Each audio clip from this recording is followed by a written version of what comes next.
Welcome to my kitchen. Today we're making homemade kimchi, so gather your ingredients and make it with me. I'm starting by washing this fresh head of Napa cabbage. This is a 1.5 pound head of Napa cabbage. Once the cabbage is clean, you want to just roughly chop it, or you can actually leave the leaves whole if you prefer. I like to chop it because it's easier to eat that way. But feel free to adapt this recipe and any recipe you see according to your preferences.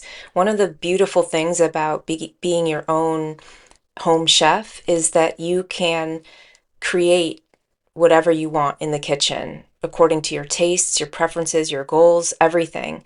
And you can really create your own recipes and use what you see other people doing as inspiration. That's what I've done, and I've become an accidental chef. So it's all clean now, the cabbage, and I have it in a large bowl. And you need sea salt, so I'm going to use about a quarter cup for this amount of cabbage, and you can again adjust it accordingly, using more or less depending on how large your head of cabbage is. And you need to massage it thoroughly to make sure that every inch of the cabbage is thoroughly coated with that sea salt. Really take your time to massage it here. And then once that's done, I cover it slightly with cool filtered water, just enough to cover. You don't need much, and this creates the saltwater brine. I'm adding some Korean daikon radish to my kimchi because I often make one or the other, but I also often combine the two, and I find that this vegetable, the daikon radish, adds a really nice textural element, as well as radish is so healthy. So I pretty much add this every single time. And I just cut it into strips, and I'm adding that to the Napa cabbage brine so that these vegetables can brine at room temperature for a few hours before I put the kimchi together. While that is brining, I prepare the mixture so that it's ready to assemble as soon as it's done. So here is some frozen ginger root that I grate in a bowl, and I love ginger. I eat ginger multiple times a day, every day. It's so good for you, so good for the body. So I'm never without that in the freezer, as well as fresh garlic that I keep peeled in the freezer for recipes, kimchi, soup, salad, everything. Green onions go in, that's very important. And this is Korean pear, and I'm going to grate some of that in for some sweetness and to give the kimchi food for the fermentation process.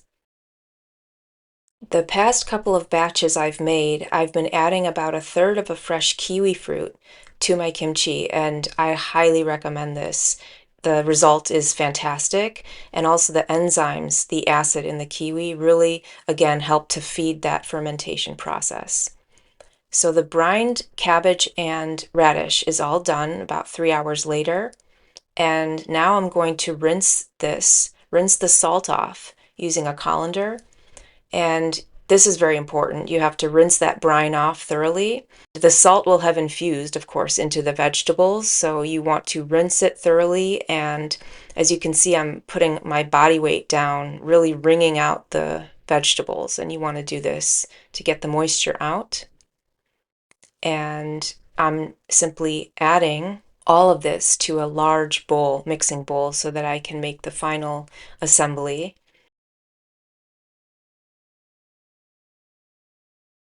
And there it is, a beautiful sight. Look at that.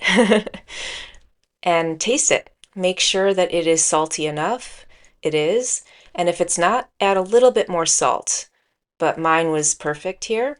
I'm experienced in making this, so I've made this many times, but always adjust it and taste as you go. So here I'm adding the prepared other ingredients that I had set aside. This makes the process so easy and quick because you just have to assemble it at the end.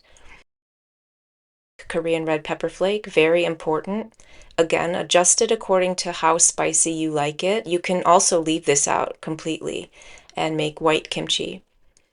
Now using my elbow grease, massage everything, and this is the most exciting part, especially if you've never made homemade kimchi before. The very first time you do this, it's the part where it all comes together and starts to really resemble store-bought kimchi, except you've made it yourself. So it's a very gratifying, satisfying sight. And it's done. You just put it in a large, clean jar. Press it down firmly, again, using your muscles to firmly press it down so that you can remove the air bubbles, as many air bubbles as you possibly can. You can use a tool for this. I just use my hand with the glove. And then put the lid on. I always write the date and time so that I can refrigerate it about 24 hours later.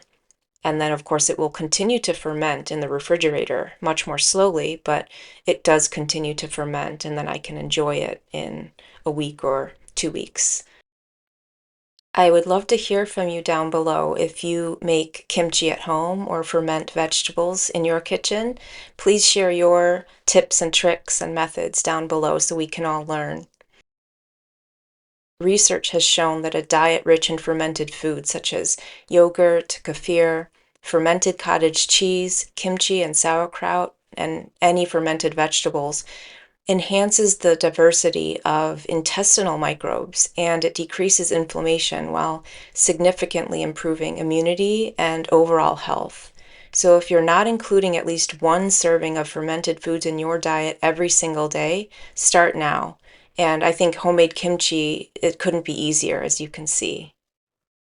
Thank you as always for watching.